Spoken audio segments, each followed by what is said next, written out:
Wow! Sanay kang magkamay ah. Oo, masarap kasi. My friend asked me how to make your girlfriend happy. Yakap-yakap ko po yung unan habang siya. Ay. Nakahigala ko, nakaganon lang ako.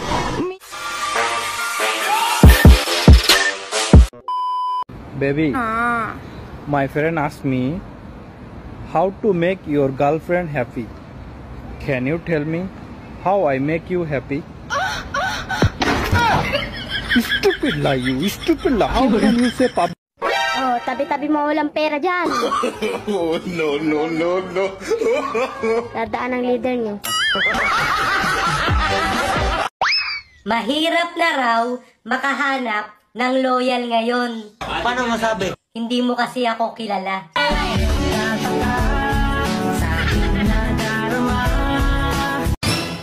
Wow! Sanay kang magkamay ah. Oo, masarap kasing kumain pag magkamay. Sana, kamayin mo rin ako. Sana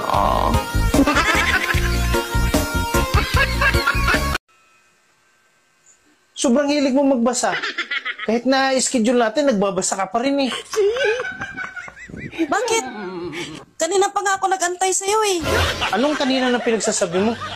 Bakit? Nagagalit ka kaagad. May ginawa ka na ba? Basa ka kasi ng basa eh. Kanina pa ako may ginawa, tapos na nga eh.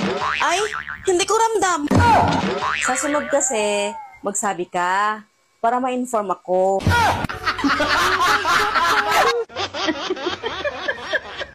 Kung ikaw ay hinalay, nasaan yung mga sugat mo? Pagdating ko po. Di kasi kahapon lang to, di ba? Opo. So Hindi na po ako pumalag eh. Yakap-yakap ko po yung unan habang siya. Ay, Nakahigala ko, nakaganon lang ako. Umiiyak ako. Sige, lang siya. Hindi na ako pumapalag eh. Una nang yakap niya. sandali lang, ma'am. Meron bang tinututok sa yung kutsilyo? Wala naman siya tinututok. O, meron bang pagbabanta sa'yo? Ayun, yung binabantay Hindi, niya. yung banta na papatayin kita. Wala. O, meron bang puwersa na ginamit? Hindi naman siya pumersa. Oh, there's no rape there. Ang rape is pag ginamitan kanya ng puwersa, ginamitan kanya ng pananakot, tinutukan ka ng kutsilyo, lahat sabi mo wala. So, walang rape doon. Sir, madagdag ko ba, sir? Nung inalik-halikan ko sa dibdib, sabi niya isara mo muna yung pinto. Gago! Sabi ko sa ex ko, nung iniwan niya ako, huyo ka sa akin pag pumogi ako. Wow! Nagulat siya. Kasi hanggang ngayon, kilala ko pa rin siya.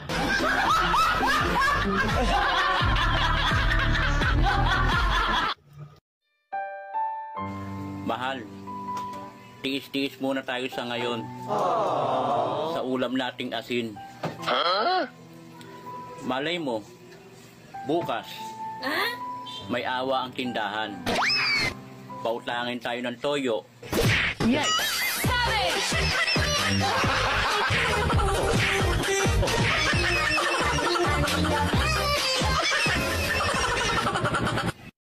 Balita ko, naghiwalay na kayong dalawa. Pero bakit tuwing nagme-message siya?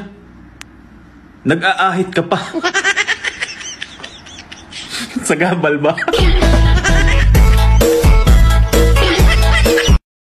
Kahit na, kasalanan mo pa rin. Ang init-init ng ulo mo. Lahat ay sinisisi mo sa akin. Ganyan ka pag napapalihan ng dilig ng isang araw eh. Bakit? Hindi mo nga nasunod ang gusto ko eh. Ang hirap kasi ng pinapagawa mo eh. Pagod pa ako galing trabaho. Bakit? Alin bang mahirap doon? Sino bang hindi mahirapan? Gusto mo 4 na bisis kang diligan sa isang araw. Ayan. Ang gusto mong mapangasawa, mas bata pa sa'yo. Tapos, hindi mo naman pala kaya. 4 lang naman ang hinihingi ko ah.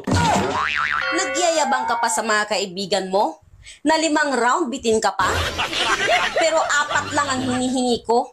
Mangiyak-ngiyak ka na? Hindi ko na kayahan. Pagod na ako.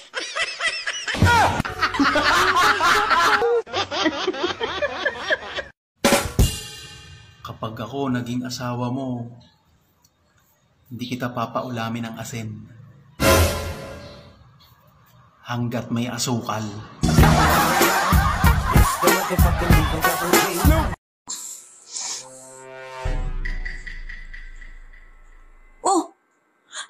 sa'yo. Kumukulot siyang kuhan para akong masusuka. Bakit? Baka kabag lang yan. Parang hindi Nag-LBM din ako. Naku, baka napod-poisoning ka. Nakakain ka ng marumi. Ganun ba? Sobrang sakit talaga Pag may pagkain, dapat amuyin mo muna. Baka kasi panis na. Siyempre, nagtitiwala ako na malinis. Pagka binigay mo, kinakain ko na kaagad diretso. Ang takaw mo kasi, hindi ka marunong tumingin kung malinis o madumi ang kinakain mo. Bakit? Hindi ka ba naguhugas?